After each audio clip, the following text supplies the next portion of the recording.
The Galactic Council's security checkpoint hummed with the usual paranoia of 1,000 civilizations trying not to accidentally start wars.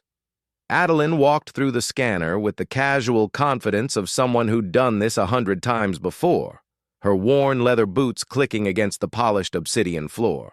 Behind her, Jolin carried what appeared to be nothing more threatening than an ornate walking stick. The scanner shrieked. Every weapon in the room, plasma rifles, neural disruptors, graviton cannons, swiveled toward the two humans in perfect mechanical synchronization. The Vraxian security chief, a mantis-like creature with compound eyes that could see in 17 spectrums, skittered forward on 6 legs, its mandibles clicking in agitation. "Freeze! Drop the weapon immediately!" Adeline raised her hands slowly, a bemused smile playing at her lips.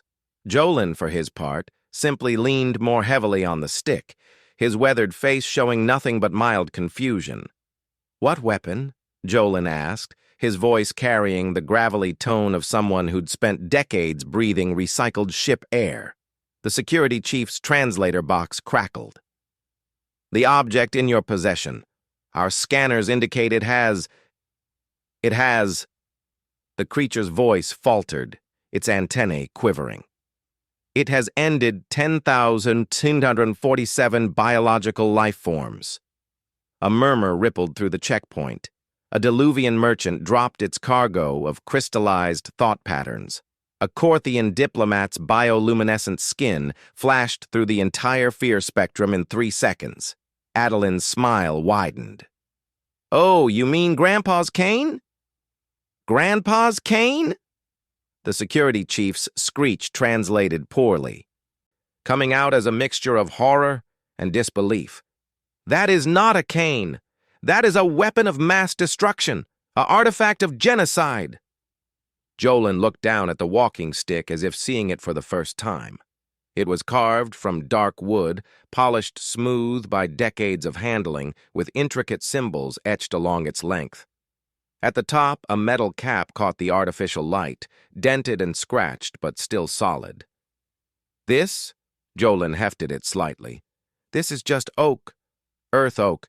Been in my family for 4 generations." "Impossible!"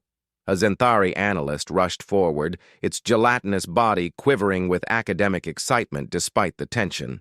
It held up a holographic display showing the scan results. "This object's molecular signature indicates direct contact with 10,047 discrete biological entities at the moment of their termination. The impact patterns suggest repeated kinetic force application. This is clearly a close-quarters combat weapon of extraordinary efficiency." Adeline stepped forward, hands still raised but her posture relaxed. "Can I explain?" The security chief's weapons tracked her movement, but didn't fire. "Proceed, but slowly." "That cane belonged to Jolin's great-grandfather. He was a farmer on Earth, in a place called Montana. When he got old, he carved that cane from an oak tree on his property." Adeline's voice took on the cadence of a storyteller.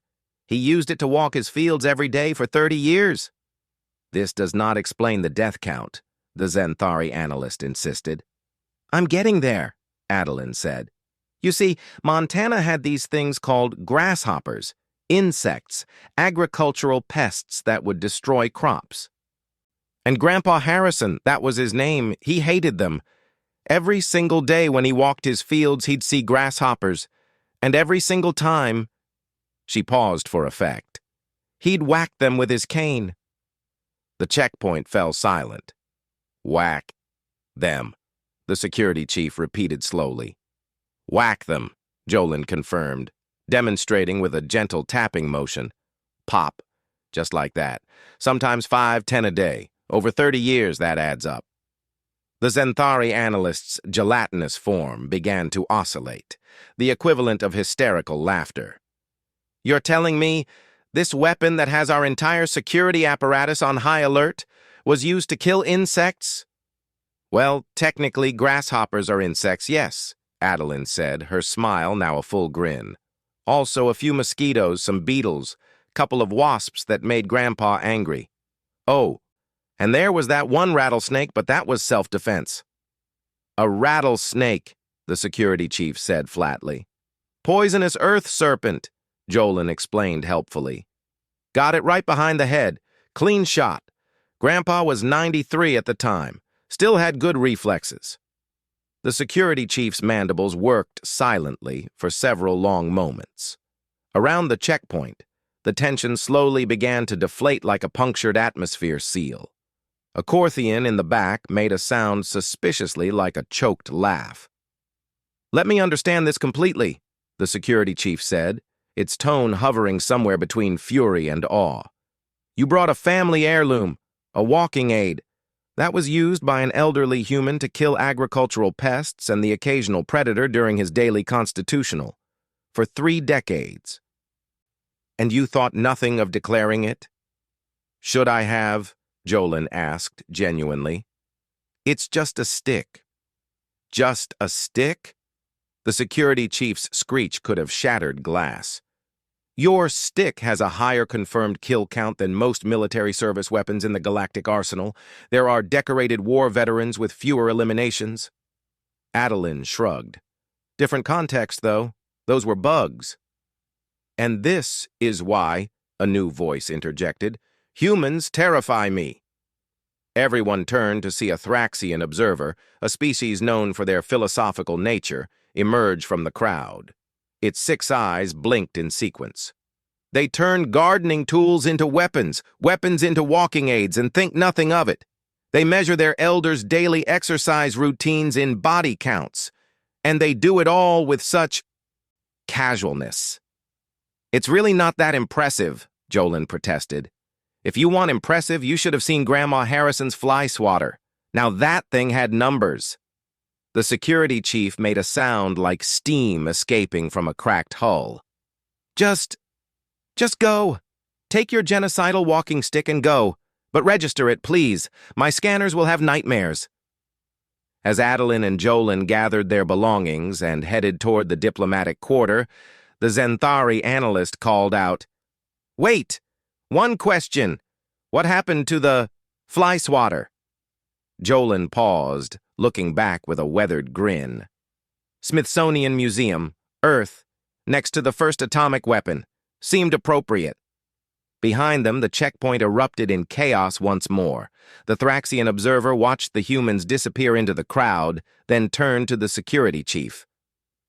You know what the truly terrifying part is? What? They weren't joking about the fly swatter. And indeed, if the security chief had bothered to access the Smithsonian's public database, it would have discovered that Grandma Harrison's fly swatter, a simple plastic device, had a small plaque beneath it reading, Estimated Eliminations, 47,839.